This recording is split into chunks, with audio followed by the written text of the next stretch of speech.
नमस्कार दोस्तों, सर्वे भवन्तु सुखिनः के एक नए एपिसोड में आप सबों को विजयादशमी की हार्दिक शुभकामनाएं देता हूं। जय श्री राम की उद्घोषणा के साथ मैं आज का एपिसोड आरंभ करता हूं। दोस्तों, एक राजा के दरबार में एक पुरोहित हुआ करते थे और हर वर्ष नवरात्रे के समय वह राम कथा सुनाते, राजा भी सुना करते थे। एक बार जब उनकी कथा समाप्त हुई तब राजा ने उनसे कहा, ये कथा तो महापुरुषों की भी नहीं है, भगवान स्वरूप लोगों की है।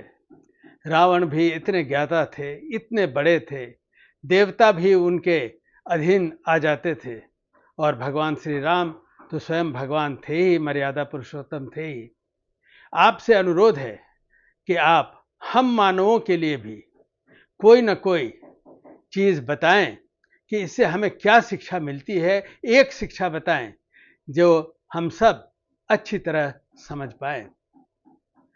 राजपुरोहित ने कहा, महाराज, इसके लिए आप मुझे कुछ समय दें और मेरा मानना है कि आप स्वयं इसके ज्ञाता बनेंगे। ऐसे ही कुछ समय के बाद जब भी राजपुरोहित राज दरबार से निकलते तो वो राजा के खजाना के रास्ते से जाते। उन पर कोई रोक टोक कभी थी ही नहीं। एक दिन एक दरबारी ने देखा कि राजपुरोहित ने अपने साथ 5 मोतियां उस तिजोरी से ले लिए और अपने थैले में रख लिए। कुछ दिनों के बाद उसने देखा कि राजपुरोहित ने फिर वही काम किया। कुछ दिनों के बाद फिर उसने देखा कि राजपुरोहित ने फिर 5 मोतियां वहां से उठा लिए। उससे रहा नहीं गया। उसने जाकर राजा से बताया कि जैसा हम सब सोचते थे वैसा नहीं है। राजपुरोहित हर कुछ दिन में राजा के खजाना से कुछ न कुछ मोतियां ले जाते हैं। राजा को बेहद आश्चर्य हुआ। राजा को विश्वास भी नहीं हुआ। लेकिन एक दिन राजा ने सोचा कि क्यों न स्वयं राजपुरोहित से इस विषय में पूछ ली जाए।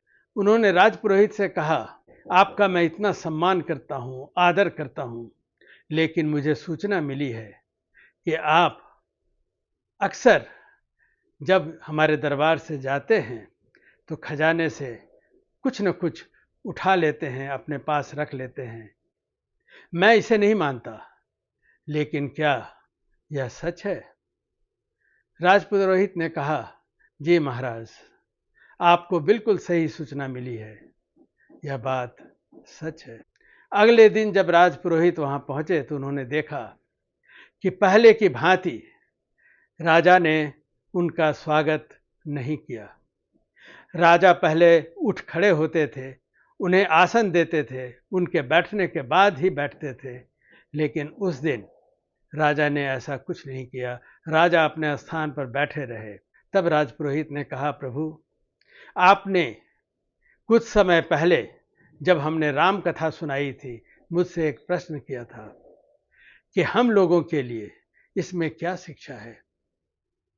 मेरे ज्ञान, मेरी जो भी बुद्धि है, इसका इतना आदर सत्कार था इस दरबार में कि आप भी खड़े होते, मेरा स्वागत करते, लेकिन जैसे ही आपको मेरे चरित्र पर शंका हुई, आपने अपना व्यवहार ही बदल दिया।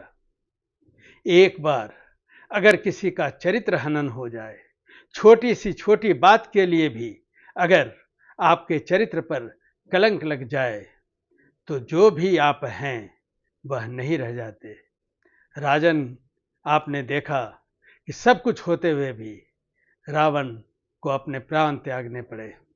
चरित्र में एक छोटी सी दाग लगी और आप सब गंवा बैठते हैं। इस अंक में इतना ही। नमस्कार।